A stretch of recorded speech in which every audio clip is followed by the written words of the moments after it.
নমস্কার, স্বাদ ভোজনের তৃতীয় ব্লগে আপনাদেরকে স্বাগত জানাই। আমি সুস্মিতা এবং আমার হাজব্যান্ড সৌরভ। আমরা দুজনেই একটি সরকারি স্কুলের মিড ডে মিলের সরবরাহকারী হিসেবে কাজ করি। এখন বুধবার সকাল 6:30। আজকের স্কুলের মেনু: আলু পটলের মাখা তরকারি, পেঁয়াজ দিয়ে মুসুরির ডাল আর ভাত। ভোরবেলায় রাস্তার লোকসংখ্যা মোটামুটি কমই থাকে। হালকা সূর্যের আলোয় আমি আর সৌরভ হেঁটে চললাম জিটি রোডের দিকে টোটো ধরবো বলে। আপনাদেরকে তো আগেই জানিয়েছিলাম আমাদের মেনুর সমস্ত কাঁচা মাল আর মুদিখানা গত রাতেই আমাদেরকে স্কুলে পাঠিয়ে দিতে হয়। স্কুলে গিয়ে দেখি পেঁয়াজ কাটা চলছে, আদা কাটা চলছে, পটল কাটাও চলছে, কিন্তু আমি জানতে পারি কালকে রাতে আমি রসুনটা পাঠাতে ভুলে গেছি। যথারীতি বাজার থেকে আমাকে কিছুটা রসুন আর টমেটো নিয়ে স্কুলে আবার দিতে হলো। এই যে রাস্তায় ভোলু কুমারের সঙ্গে দেখা হয়েছে, ভোলু কুমারের আবদার তাকে বিস্কুট খাওয়াতে হবে। বিস্কুট খাওয়ানোর প্রতিশ্রুতি দিয়ে আমি আবার স্কুলে এলাম। স্কুলে এসে দেখি পেঁয়াজ, টমেটো, কাঁচা লঙ্কা মোটামুটি কেটে রেডি। অন্যদিকে ডাল সাঁতলানোর জন্য একটি কড়াতে 5 ফোড়ন শুকনো লঙ্কা ফোড়ন দিয়ে তাতে পরিমাণ মতো পেঁয়াজ ভাজার জন্য পেঁয়াজগুলো দিয়ে দেওয়া হয়েছে। কিছুক্ষণ পেঁয়াজ নাড়াচাড়া করে তাতে পরিমাণ মতো হলুদ আর নুন দিয়ে পেঁয়াজগুলো লাল হওয়া পর্যন্ত আমরা ছেড়ে দেব। এরপর সিদ্ধ করে রাখা ডাল আমরা কড়াইয়ের মধ্যে দিয়ে দেব। ডাল ফুটে গেলেই রেডি আমাদের পাতলা মুসুরির ডাল। অন্যদিকে ভাতও রেডি।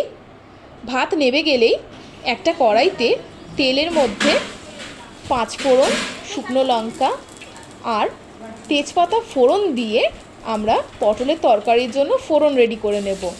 এরপর বাটা মশলা যেমন পেঁয়াজ বাটা, টমেটো বাটা, আদা বাটা, রসুন বাটা, কাঁচা লঙ্কা বাটা সমস্ত কিছু দিয়ে পরিমাণ মতো নুন আর চিনি দিয়ে ভালোভাবে নেড়ে নেব।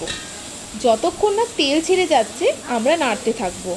এরপর পরিমাণ মতো হলুদ গুঁড়ো, ধনে গুঁড়ো, জিরে গুঁড়ো, কাশ্মীরি লঙ্কা গুঁড়ো, কাসৌরি মেথি দিয়ে ভালোভাবে নেড়ে নেব। এরপর কেটে রাখা পটলগুলো দিয়ে ভালোভাবে কষিয়ে নেব। পটল নরম হয়ে এলে কেটে রাখা আলুগুলো দিয়ে আরও ভালোভাবে কষাতে থাকবো। আপনাদেরকে তো বলতেই ভুলে গেছি, আজকে স্টুডেন্ট সংখ্যা 310 জন। আজকের রান্না হচ্ছে 310 জন বাচ্চার জন্য। চলুন রেসিপিতে ফিরে আসা যাক।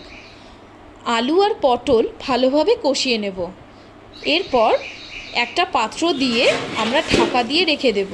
তারপর কিছুক্ষণ পর যখন দেখব আলু পটল দিয়ে জল ছেড়ে গেছে, তার মধ্যে আরও কিছুটা জল আমরা ব্যবহার করে তরকারিটাকে ভালোভাবে ফোটার জন্য ছেড়ে দেব।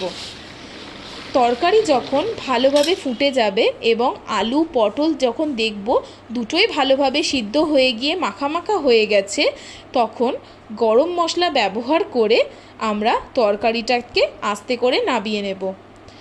এই যে আপনারা দেখুন আমাদের মেনু কিন্তু আজকে কমপ্লিট।